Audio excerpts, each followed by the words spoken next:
Gordon Allport nació en 1897 en Montezuma, Indiana. Estudió psicología y ética social en la Universidad de Harvard.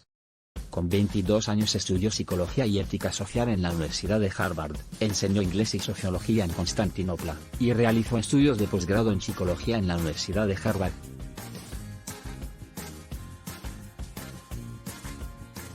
Con 24 años, Gordon recibió su doctorado en 1922. Realizó estudios postdoctorales en Europa donde amplió su conocimiento acerca de la psicología de la Gestalt y la doctrina alemana de los tipos. En 1924 fue docente de ética social en la Universidad de Harvard. Desarrolló un nuevo curso denominado Personalidad, sus aspectos psicológicos y sociales, que según sus informes fue probablemente el primer curso de personalidad enseñado en Estados Unidos. En 1939 fue presidente de la APA, Asociación Psicológica Americana. La personalidad es una estructura de carácter psicológico que engloba el conjunto de rasgos distintivos de un individuo. El psicólogo Gordon Allport definió a la personalidad como la alineación dinámica de los sistemas psicofísicos que establecen en la persona un modo de actuar y de pensar. Allport sostiene que esta varía de un individuo a otro, argumentando que depende de la adaptación al entorno que tenga cada persona. La personalidad tiene su origen en tres tipos de factores: biológicos, la herencia y los factores maternos prenatales; ambientales, el aprendizaje por contigüidad, el instrumental y vicario; bioambientales, forma parte de la base del desarrollo neuropsicológico, y donde está inextricablemente unido lo biológico y lo ambiental. Gordon Allport es considerado en ocasiones uno de los fundadores de la psicología de la personalidad, pues fue el primer psicólogo moderno en estudiarla específicamente. Pensaba que el conductismo se equivocaba al no tener en cuenta a la persona que aprendía, porque cada persona es única y su percepción forma parte del proceso. También le satisfacía la explicación psicoanalítica de la personalidad y de la conducta, porque concedía demasiada importancia al pasado de la persona e ignoraba el contexto y las motivaciones del presente. La hipótesis léxica. En su primer estudio, Allport y su hermano presentaron resultados de su trabajo sobre los rasgos de la personalidad. Los participantes debían completar un test de personalidad, y pedir a 3 personas que les conocieran bien que lo completaran también. Esto era un reflejo de la postura de los hermanos Allport, según la cual la personalidad se forja en la relación con los demás. Las conclusiones fueron de que es posible identificar rasgos de personalidad, así como intentar medirlos. También creían haber demostrado que era posible desarrollar un instrumento completo y sensible para la evaluación de la personalidad. En 1936, Allport y su colega H. Soderberg propusieron que las diferencias individuales más evidentes y socialmente relevantes en la vida de las personas acaban expresándose en el lenguaje. Y que cuando más importante sea la diferencia, más probable es que se exprese por medio de una única palabra. La personalidad está formada por: los rasgos cardinales son fundamentales y determinan cómo entienden la vida cada persona. Según Allport, no todo el mundo tiene rasgos cardinales, pero quienes lo poseen suelen ser famosos por ello. De hecho, algunos llegan a ser tan célebres que su nombre dan origen al del rasgo, por ejemplo vironiano o maquiavélico. En una escala algo más modesta, el rasgo cardinal de la persona puede ser algo así como miedo al comunismo, y tan central e importante para ella que guía y unifica su vida de manera consciente e inconsciente. Su influencia se deja ver en prácticamente toda. Los rasgos comunes son características generales como la honestidad, que están presentes en la mayoría de las personas. Aunque son los elementos que modelan nuestra conducta, son menos fundamentales que los cardinales. Allport afirmó que los rasgos comunes se desarrollan sobre todo en respuesta a la influencia de los padres y son resultado de la educación. Las personas de una misma cultura los comparten en gran medida, pero en distinto grado. Por ejemplo, la agresividad es un rasgo común que aparece en mayor o menor grado.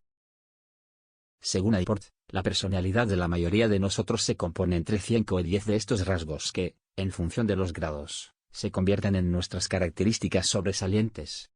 Con el paso del tiempo, los rasgos comunes pueden alcanzar autonomía funcional, que según Allport significa que, aunque empecemos a hacer algo por algún motivo, podemos seguir haciéndolo por otro muy distinto. Esto sucede porque los motivos del presente no dependen continuamente del pasado. Así, como quizás comenzamos a dibujar para competir en popularidad con otros niños de clase, pero podemos. Los rasgos secundarios ejercen una influencia mucho menor sobre nosotros que los rasgos cardinales o comunes. Únicamente aparecen en algunas circunstancias porque siempre están determinados por el contexto o la situación.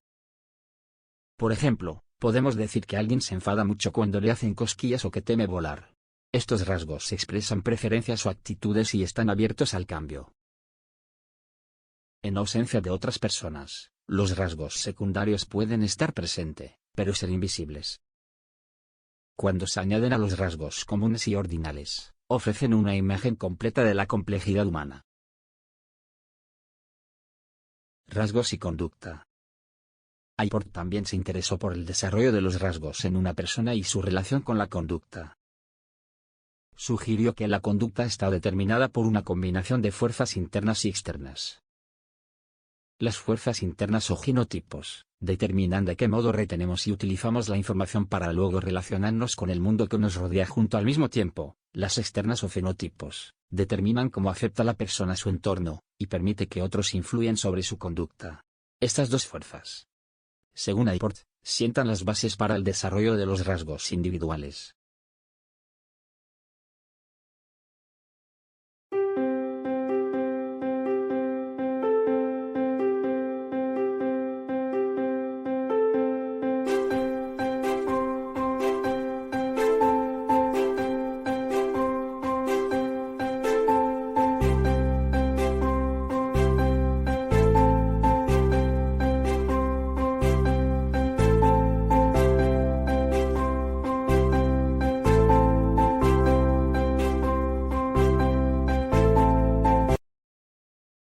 Un estudio ideográfico.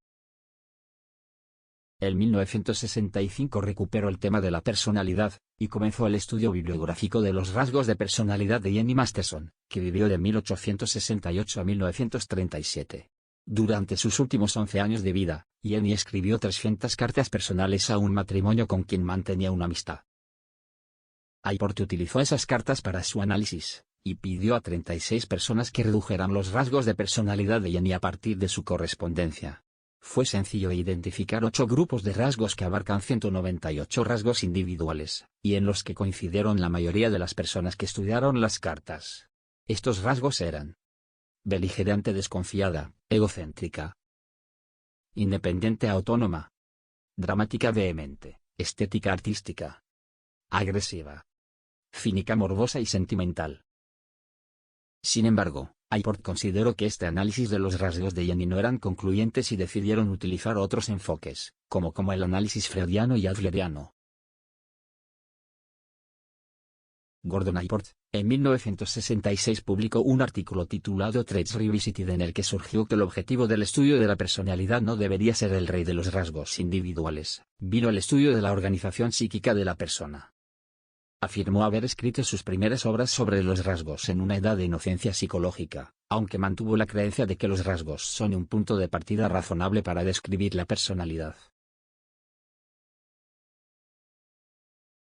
La influencia de Allport. La obra de Allport constituye la base de muchas escuelas de pensamiento contemporáneas, aunque tan solo en contadas ocasiones se le cita directamente.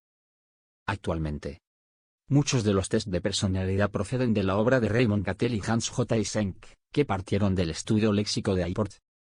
Hoy, los psicólogos siguen aplicando el 16PF de Cattell consiguió identificar a partir del análisis informático de los 4.500 adjetivos recorridos por Allport y Odbert.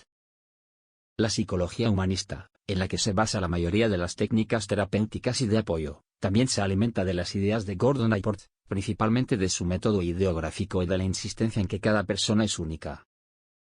La creciente atención a la relación entre el terapeuta y el cliente como vehículo para la expresión y el desarrollo de la personalidad hunde sus raíces en la afirmación de Allport de que la personalidad es, en gran medida, una función de las relaciones personales. Allport también fue uno de los primeros en señalar que incluso las teorías psicológicas que intentan explorar las experiencias positivas se basan fundamentalmente en la conducta de personas enfermas y ansiosas, o en las hazañas de ratas prisioneras y desesperadas. Se preguntaban por qué no existían teorías basadas en el estudio de las personas mentalmente sanas, y de las que se esfuerzan por que valga la pena vivir.